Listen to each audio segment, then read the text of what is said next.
बेखौ ट्रेक्टरजों हालेवाखै दे रायजोफोर नांगोलजोंसो हालेवनाय बियो खारन नांगोलजों हालेवोब्ला खानस्रिया थैया बेखौ एक नाम्बार गोसोआव लाखादै ट्रेक्टरजों हालेवोब्ला खानस्रिया बिराद नस्थ जायो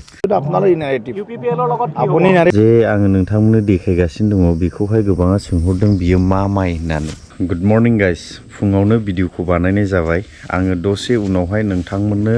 एकदमबारे इम्पर्टेन्ट मोनसे आपडेट लानानै फैदों नोंथांमोना भिडिअखौ जोबजासे नायलां अब्ला बुजिनो हागोन बिनि सिगां आङो मोनसे फिसा आपडेट नोंथांमोननि थाखाय पार्सनेल आपडेट आङो लानानै फैदों आंनि भिडिअ बानायनायखौ ओरैबायदि नायहरखुमादोंमोन सासे दासो नायफैबाय नै जुरि दिनैहाय जुरिनि birthday happy birthday to you okay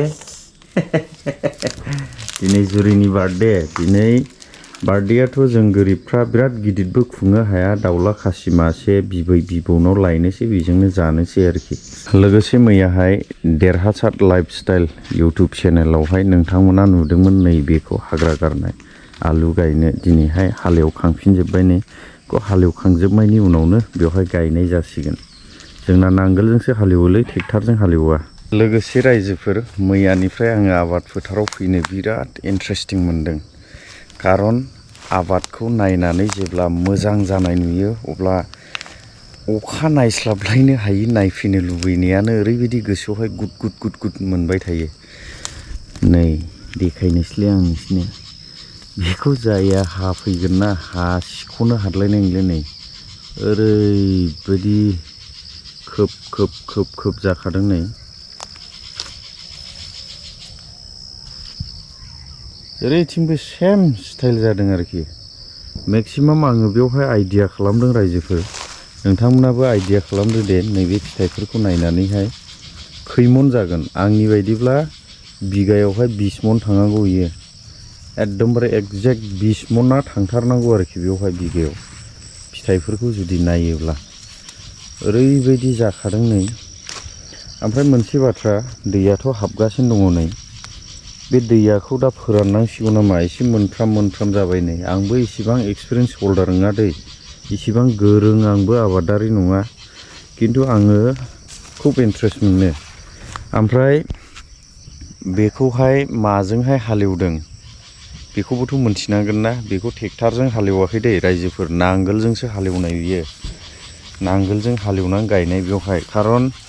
नांगोलजों हालेवोब्ला खानस्रिया थैया बेखौ एक नाम्बार गोसोआव लाखादै ट्रेक्टरजों हालेवोब्ला खानस्रिया बिराद नस्थ जायो ओमफ्राय खानस्रिया नस्थ जायोब्ला हायाबो खहा जायो हाया खानस्रि थायोबासो हाया मोजां जायो दा खानस्रिया फुरा दङ नालाय बेयाव हासारानो होनाङा आरोखि फुरा बेवहाय आंथ' मैयानि भिडिअफोरावबो आरो सिगांनि भिडिअफोरावबो नोंथांमोननो बिराद मोजां खोन्थाबाय आं माने बेवहाय खुनु हासार होआखै खुनु मेडिसिन साराखै जा गायदों जालदाब दोनदों आंबो ओरै गिदिंबायनानै सेस बेवहाय जेसेबांनाखि जादों बियो गासिबो गोजौनि आशीर्बाद गोजा आरोखि गोजौनि आशीर्बादजों आङो दा नै बेबायदि आबादखौ मोनदों आरोखि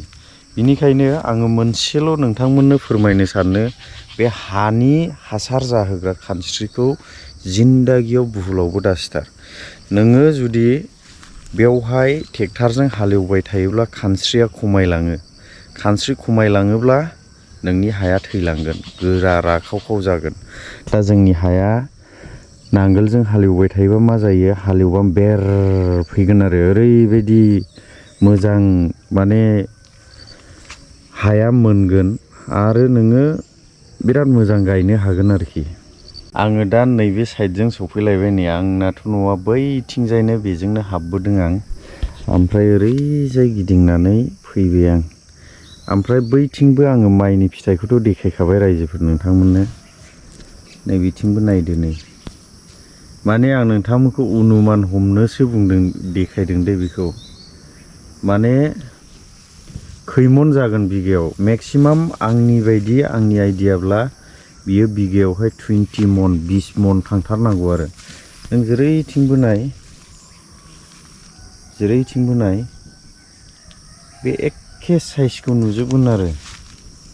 बेलाय जेरैथिंबो बे एखे साइज आरो फिथाइया होमबा बे एसे गुवारावहाय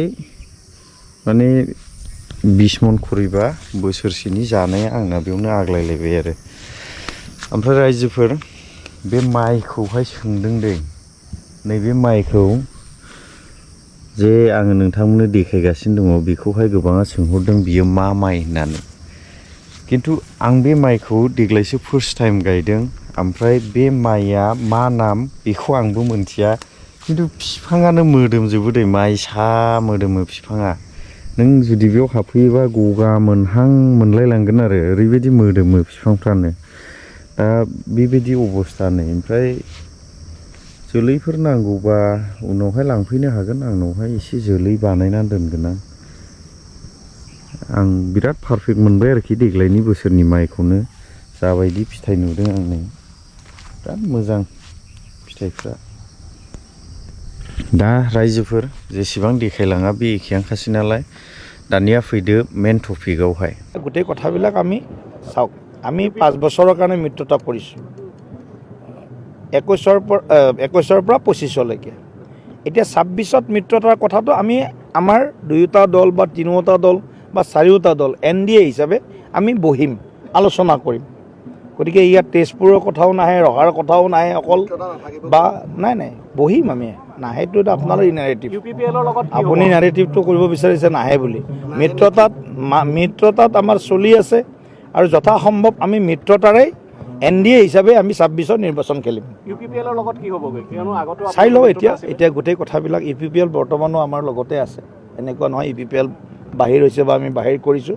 আমাৰ লগত এনডিএ হিচাপে আছে আমাৰ লগত আৰু এটা নতুন দল যোগ হ'ল চৰকাৰত সেইটো দল হ'ল বিপিএফ দল তেওঁলোকৰ এগৰাকী মন্ত্ৰী শপত গ্ৰহণ কৰিলে গতিকে গোটেই কথাটো আমি সকলোকে বিচাৰোঁ যে অসমখনৰ স্বাৰ্থত অসমৰ উন্নয়নৰ পক্ষত শান্তিৰ পক্ষত এনেকুৱা ধৰণে ৰাইজৰ হৈ কাম কৰা অসমৰ হৈ চিন্তা কৰা এই আমাৰ এনডিএৰ দল যিকেইটা আছোঁ আমি একেলগে গোটেইকেইটা আমি একেলগে থকাটো আমি বিচাৰোঁ কিন্তু 26ৰ পৰা 31লৈ কি হ'ব সেইটো এতিয়া আমি আমাৰ দলৰ মজিয়াত বা এনডিএ হিচাপে আমি আলোচনা কৰিবলৈ বাকী আছে নতুনৰ সন্ধান বা পুৰণিক পুনৰ প্ৰতিষ্ঠা কৰা এই বিষয়টো ভাৰতীয় জনতা পাৰ্টিৰ আমাৰ যি সাৰ্ভে ইত্যাদি হ'ব সেই কথাটোত গোটেই কথাখিনি আমি পৰিষ্কাৰ কৰিব বিচাৰিছোঁ ইতিমধ্যে এটা পৰ্যায়ত আমাৰ সাৰ্ভে হৈছে তাৰ প্ৰতিবেদন সোনকালে আমি পাম সাৰ্ভেৰ বিভিন্ন ধৰণৰ বিষয় আছে গোটেইবিলাক বিষয় ব্যক্তি হিচাপে সংগঠন হিচাপে অন্য আৰু বিভিন্ন দিশ আছে গতিকে সকলো দিশ আমি অধ্যয়ন কৰি আছোঁ আৰু নিশ্চিতভাৱে যাৰ জনতাৰ লগত সম্পৰ্ক ভাল যিয়ে জনতাৰ হৈ কাম কৰি আছে যিয়ে যাক ৰাইজে বিচাৰিব সেইজনাৰ কোনো চিন্তা কৰিবৰ প্ৰয়োজন নাই যদি ক'ৰবাত কিবা নিজে অনুভৱ কৰি আছে মোৰ এইখন পঞ্চায়তত দুৰ্বলতা আছে মোৰ এইটো কমিউনিটিত ক'ৰবাত দুৰ্বলতা আছে তেতিয়াহ'লে তেওঁলোকৰ হাতত অলপ সময় আছে এইখিনি ঠিক কৰি ল'ব